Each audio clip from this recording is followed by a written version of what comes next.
আজ আপনাদের মাঝে নিয়ে আসলাম বাটো মোবাইলের এমআইসি পরিবর্তন। এমআইসি সমস্যা হয় কিভাবে, আর সমস্যা যদি হয় তাহলে বোঝা যায় কিভাবে, সেই জিনিসটাই আপনাদের বলবো। এবং এমআইসিরা কিভাবে পরিবর্তন করলাম আর কিভাবে পরিবর্তন করতে হয় সেটাও আপনাদের বলে দেব।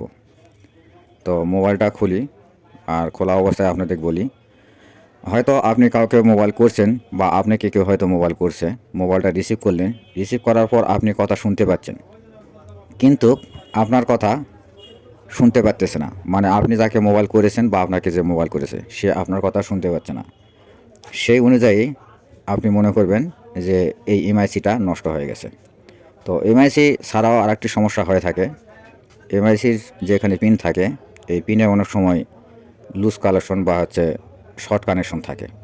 যদি শর্ট কানেকশন থাকে তাহলে এমআইসি ঠিক থাকে, আর যদি শর্ট কানেকশন না থাকে তাহলে এমআইসি নষ্ট হয়ে যায়। তো এমআইসি পরিবর্তন করার আগে এখানে এই পিনটা, যেখানে এমআইসি পিন দুই একটা তার লাগান থাকে, এই দুইটা তারের যে পিন থাকে এই পিন মিটার দিয়ে মেপে নিতে হবে।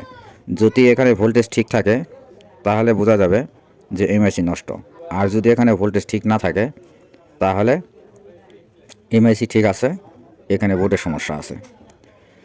তো বোর্ডের সমস্যা সচরাচর হয় না যদি মোবাইল জলে না পড়ে যায়, আর যদি জলে পড়ে যায় তাহলে এই বোর্ডের সমস্যা হওয়ার সম্ভাবনা বেশি থাকে। এমআইসিও নষ্ট হয় এবং বোর্ডেরও সমস্যা হয়।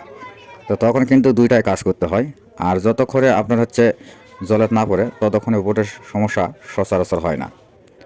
তো আমি যখন এই মোবাইলটা খুলতেছিলাম তখন স্মার্টফোন যেমন থাকে আমাদের, আমরা কোনো টেকনিশিয়ানকে দিলে হয়তো কাজ করতেছে, তখন মনের মধ্যে ধুকধুক করে যে এত সুন্দর একটা মোবাইল খুলতেছে, নষ্ট হয়ে যায় কি ভালো কি মন্দ। তো সেই পর্যায়ে কিন্তু এই কাস্টমারের মনের মধ্যে হচ্ছিল, বলতেছে নতুন মোবাইল, কি সমস্যা হয়ে গেল, কাজ হবে কি না হবে। কারণ আমাদের হাতে খোলামেলা দেখলে অনেকে অনেক সময় ভিতর থেকে একটু না করে, ভয় করে। কারণ মোবাইল যেভাবে আমরা খুলি আর যেভাবে লাগাই, চটাচট মোবাইল খুলে ফেলে দিই, আবার চটাচট সেট করে ফেলে দিই। এরা দেখে মনের মধ্যে অনেক সময় যাদের মোবাইল তারা একটু পড়ে। তো এটা ব্যাপার না, আমরা যেহেতু কাজ করি সেহেতু আমরা জানি যে মোবাইলটা কীভাবে খুলতে হয় এবং কীভাবে সেট করতে হয়। এটা নিয়ে কোনো প্রেশানও নেই, কোনো টেনশনও নেই। আমি কিন্তু সুন্দরভাবে এমআইসিটা পরিবর্তন করে দিলাম। এখনও চেক করে দেখা হয়নি যে এমআইসিটা লাগানোর পর ঠিক হবে কি না। তো মোবাইলটা চালু করেই দেখব। মোবাইলটা চালু করে দেখার পর কাস্টমারকে ডেলিভারি দেবো। আমার মোবাইল সেট করা শেষ, এখন নাট কয়টা লাগাবো। নাট কয়টা লাগানো হয়ে গেলেই আমার কিন্তু কাজ শেষ হয়ে যাবে। তারপর মোবাইলটি চালু করে আপনাদের দেখাবো। তবে কল করে তো কথা শোনাতে পারবো না, কারণ এখান থেকে কল দেবো, আর একজনে রিসিভ করবে, তারপরে না বোঝা যাবে।